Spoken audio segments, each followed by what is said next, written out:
And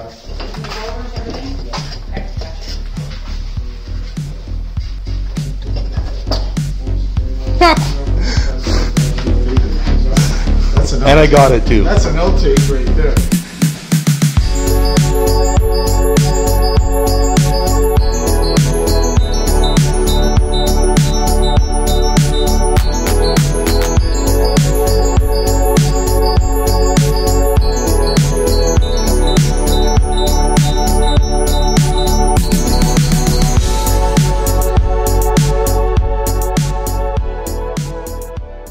What is going on, everyone? It is a few days later, and first things first, I want to thank Raph from R&E Flooring. He did an amazing job installing all the hardwood floor. It looks fantastic. The hardwood floor was supplied by the good folks at Milton Hardwood. It is made by Superior. It is great quality. It looks fantastic. But in the meantime, I've got over 300 linear feet of baseboard to install now, as well as 300 linear feet of window and door casing, as well as 3 8-foot solid core interior doors. Now, I'm not going to show you complete time lapse of me installing all the trim, because at the end of the day it would just take way too long. But what I am going to show you is all my tips and tricks on coping inside miter joints, as well as this main floor has over 18 bullnose corner beads. I'm going to show you how I do proper miters around bullnose corner beads, not a true 45, because at the end of the day you've got to fill it with caulking and it just looks horrible. But I'm going to show you all my tips and tricks. You're not going to want to miss it, so stick around. Let's get to work. We got lots of trim to install. All the trim was supplied by Tamarack Lumber. We are going with a 7 1/4 inch Tudor baseboard and the matching 3.5 inch Tudor casing with back band. The 8-foot solid core doors were supplied by Mitri.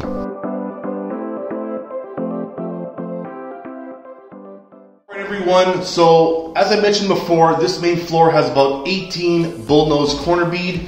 You can see here the radius on the corner of the bullnose corner bead. It's not a true 90 degrees. So what we're going to do is we're going to take our bullnose trim gauge, we're going to stick it on the bullnose, make sure it's seated properly, and then we're going to mark the inside here on both sides of the trim gauge. I'm going to move over to this bullnose here and do the same.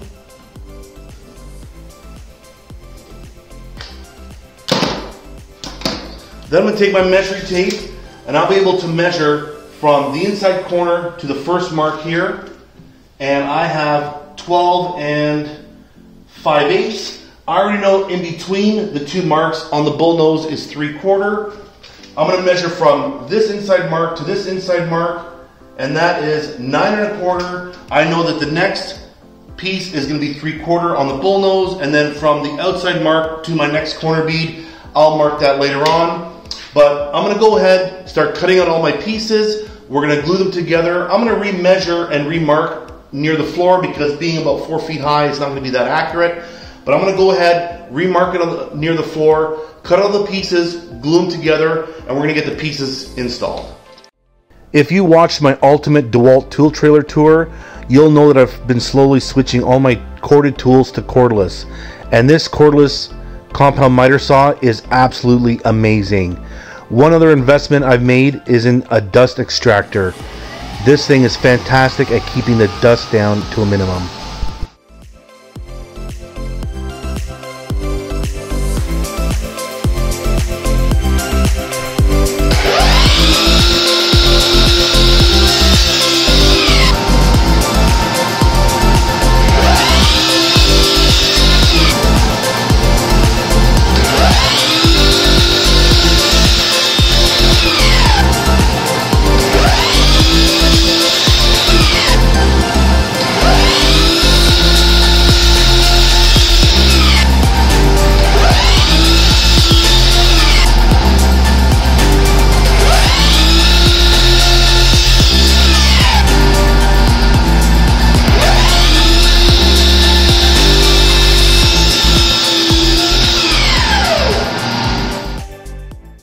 Now that I have all my pieces cut, I'm going to pre-assemble everything using CA glue and activator. The reason why I like to pre-assemble everything is because it'll ensure a nice tight fit and seamless miter joints. As I assemble everything and the glue dries, I'll take some 120 grit sandpaper and just knock down the sharp corners.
So as I mentioned before, we are going with a 7 1/4 inch tall baseboard, and it is 5/8 thick at its widest point. We simply cannot anchor this baseboard into drywall alone, so I'm going to use my Franklin stud finder to find the studs and properly anchor it to the wall. This stud finder is absolutely amazing. It is super accurate. Then I'm going to use my 15 gauge cordless nailer with 2.5 inch finishing nails.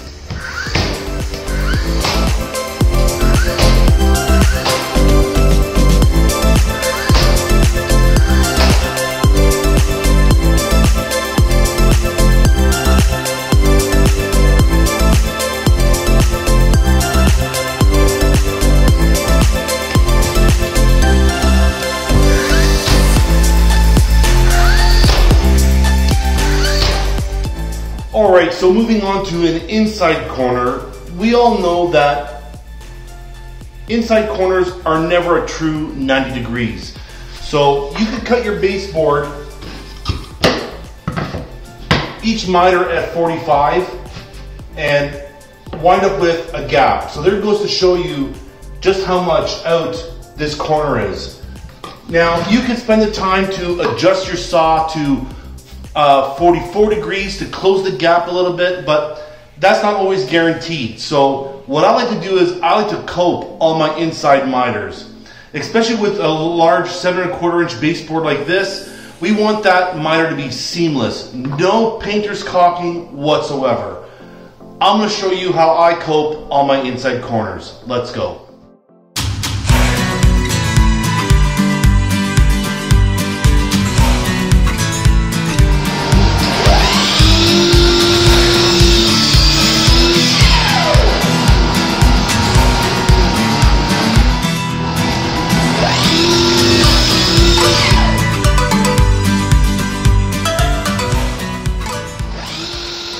After taking my measurements, I'm going to cut a 45-degree miter.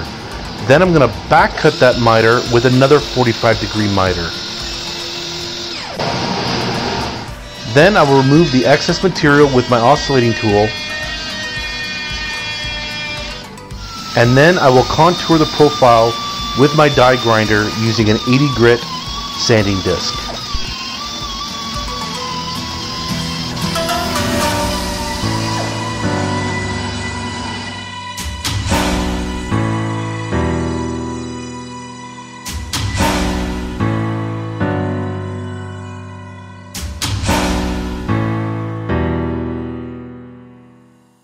First, I will add the remaining piece of baseboard on this back wall. I will use some CA glue on the scarf joint and then nail the piece in place.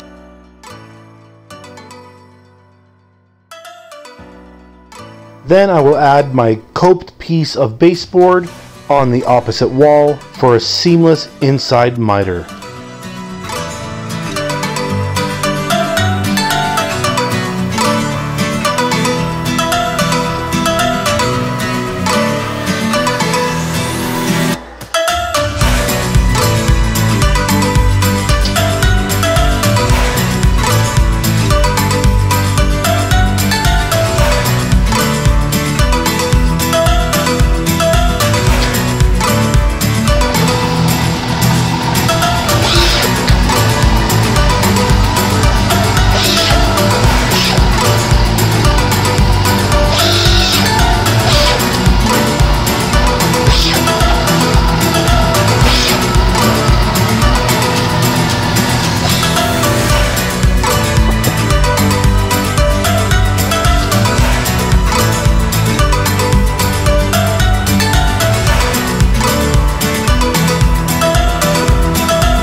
Moving on to the curved wall below the bay window, the builder initially installed a 4.5 inch baseboard, which was only 3/8 thick at its widest point.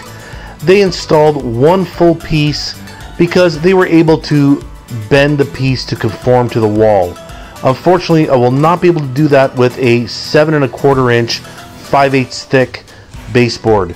I thought about doing relief cuts on the back, but even then I wasn't entirely sure that that would work. So I decided to transfer the center of each angle on the bay window of the window casing down the wall, so that way the baseboard would at least match the window casing as individual pieces. After taking my measurements, I will use my angle finder to find the angle and start cutting my pieces.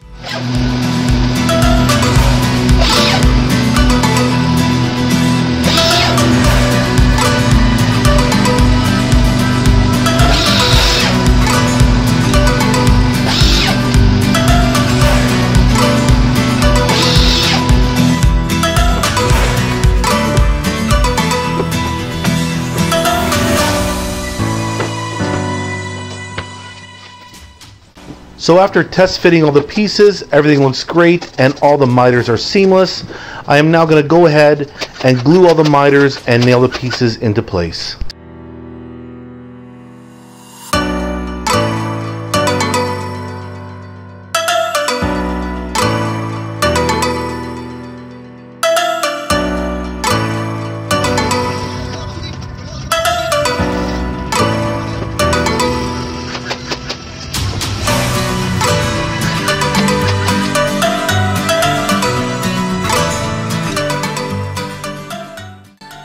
Now we come to the last piece that returns into the kitchen cabinetry. I will use a scribe tool to trace out the profile onto a scrap piece of baseboard.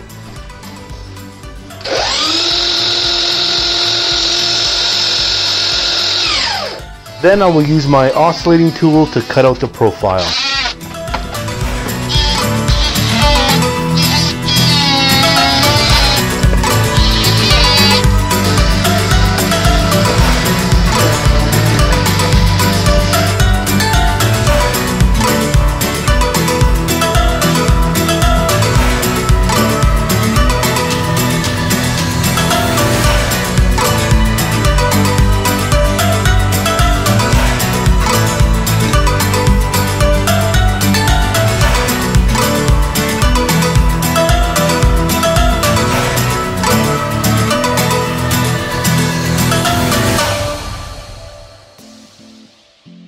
Now it's time to move on to doors.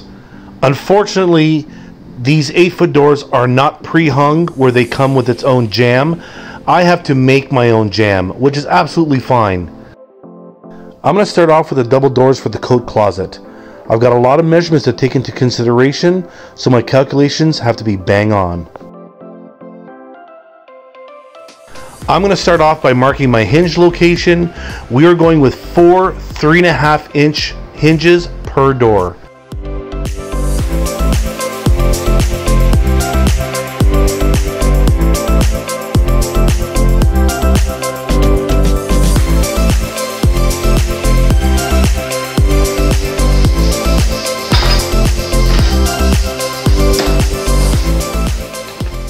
Now that I have all my hinge locations marked, it's time to get out the router. There are router templates you can buy to mortise out your hinges, but I prefer to use a router freehand.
Now it's time to mortise out the hinges on the doors, but I don't want to risk any blowout, so I'm going to punch the outline of the hinges with a chisel.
Using a self-centering drill bit will ensure that the hinge stays properly seated in the mortise.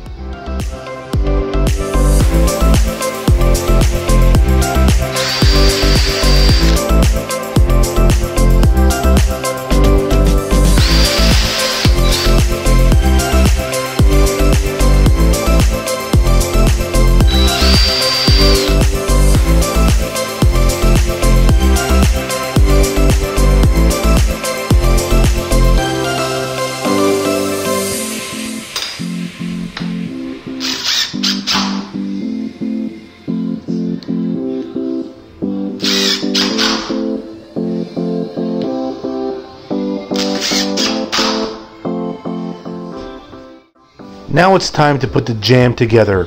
I'm going to use some CA glue and fasten it with some finishing nails.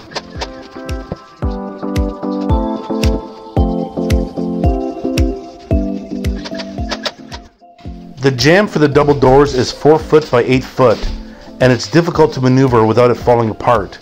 So I'm going to use some scrap pieces of shoe mold just to hold it together while I get it into place.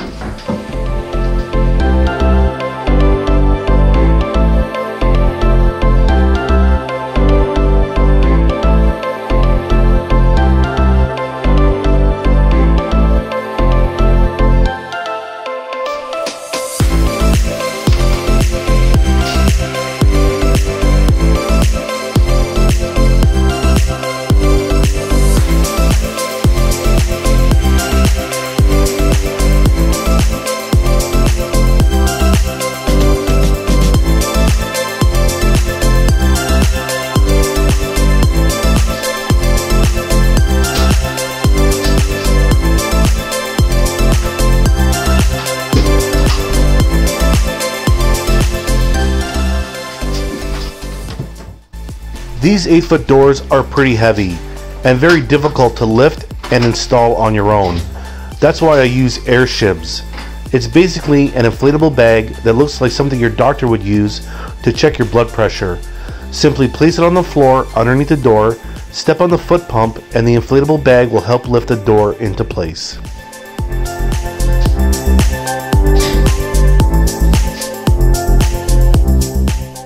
With only very little adjustment, my double doors close fantastic and all my gaps are perfect.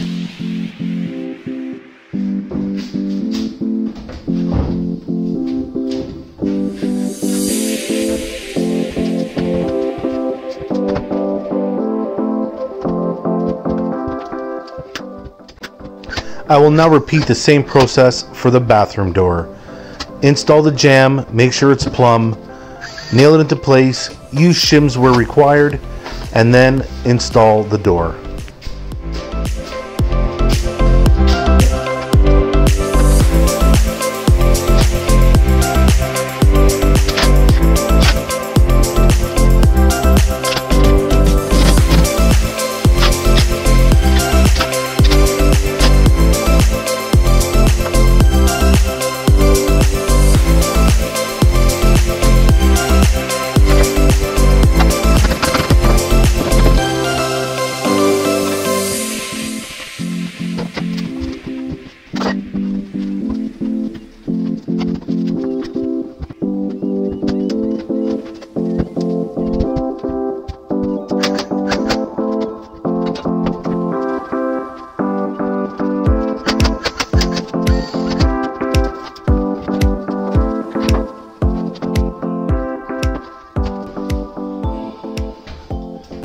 Alright everyone, it is the end of week 3. The kitchen cabinetry got delivered and installed last week, which means we were able to template for the new porcelain countertops.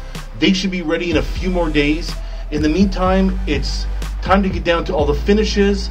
My tile setters, Ralph and Alfonso, should be here in the next coming days to tile the powder room floor, and then once the countertops get installed, they can tile the backsplash as well. They're going to do a herringbone mosaic tile around the double-sided fireplace.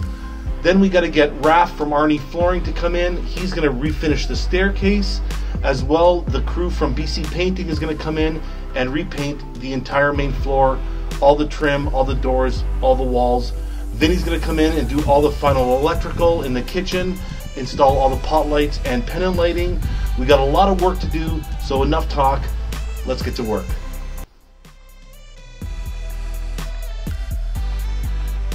The existing spindles are squared with a chamfered edge. We are replacing them with a white spindle with no chamfer.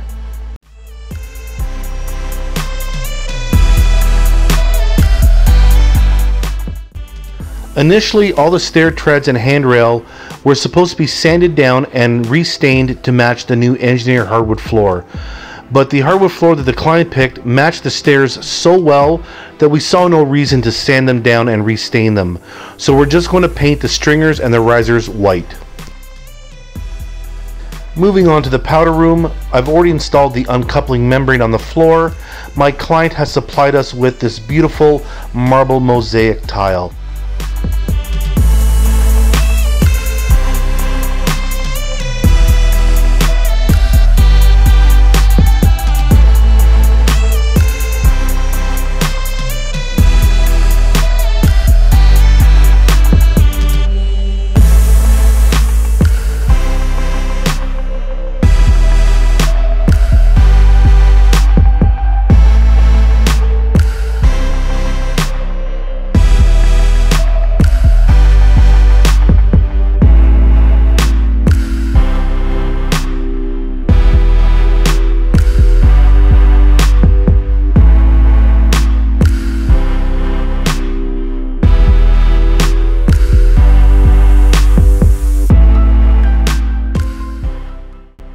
Now that the powder room is done, moving on to the double-sided fireplace, we are doing an inlay on each side with this herringbone marble mosaic with a black tile edge accent.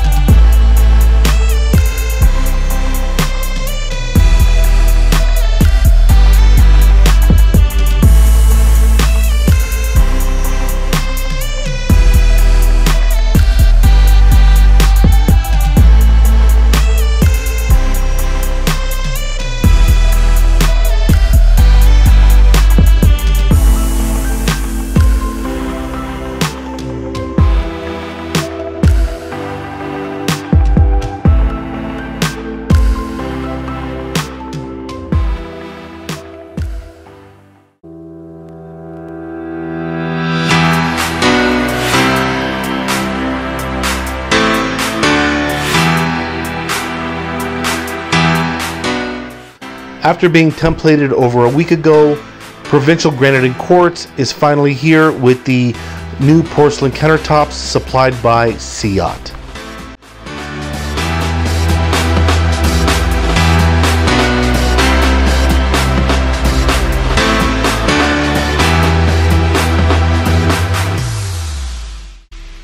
These porcelain countertops are just absolutely gorgeous. The best part is they are non-porous, they do not off-gas, they are very durable, and they look absolutely amazing.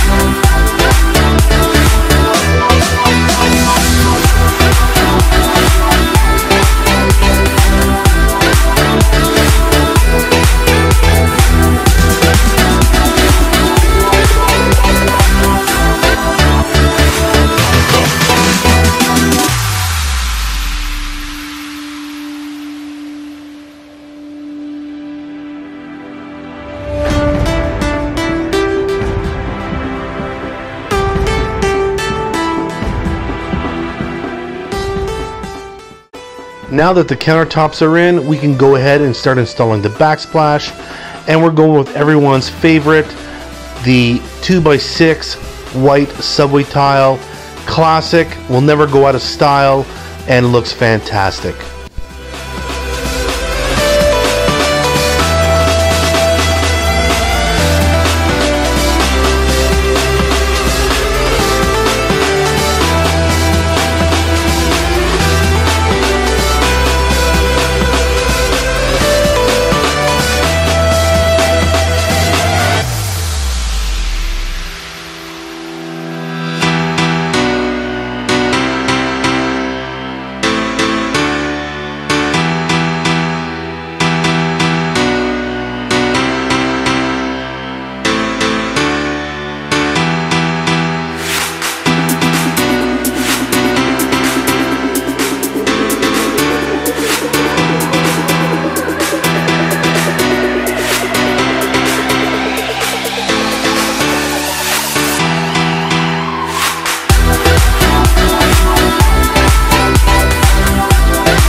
We're nearing the end of week 5, and the crew from BC Painting is in to paint the ceilings, all the walls, doors, and trim. Then we're going to give the whole main floor a thorough clean, and then we'll be ready to give this main floor back to my clients.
Alright everyone, that is going to be a wrap for this video. This main floor remodel came out absolutely amazing.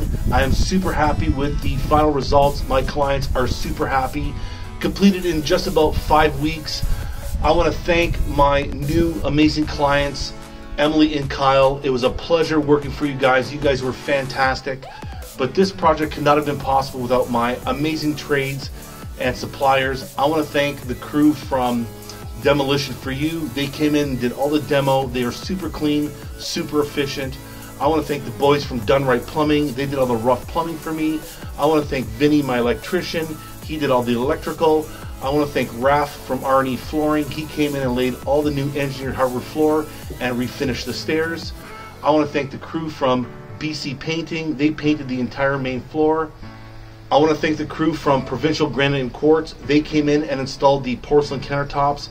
They look absolutely beautiful. I love them. I want to thank my tile setters, Ralph and Alfonso. They did a great job on the backsplash, the powder room floor, and the mosaic inlay around the double-sided fireplace. But in the meantime, if you like this video, please like, share, comment, and subscribe. I would really appreciate it. It would really help out the channel.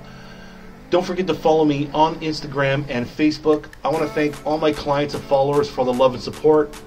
I want everyone to stay safe, be healthy, and we'll see you in the next project. Ciao.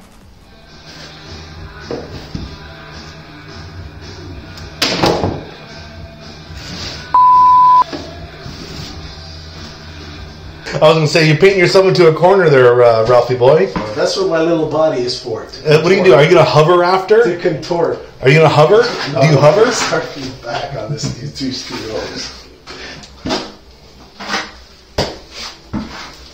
You know what people want to see? They want to see swear. They want to see blood, sweat. They want to see the perfect age TV shows, right? We're the a mess on the job site.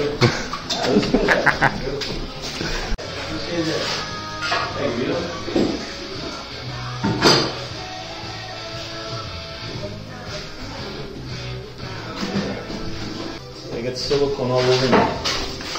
Coś, no znam mi pełno, dobra? No, nie idzie do mnie z tego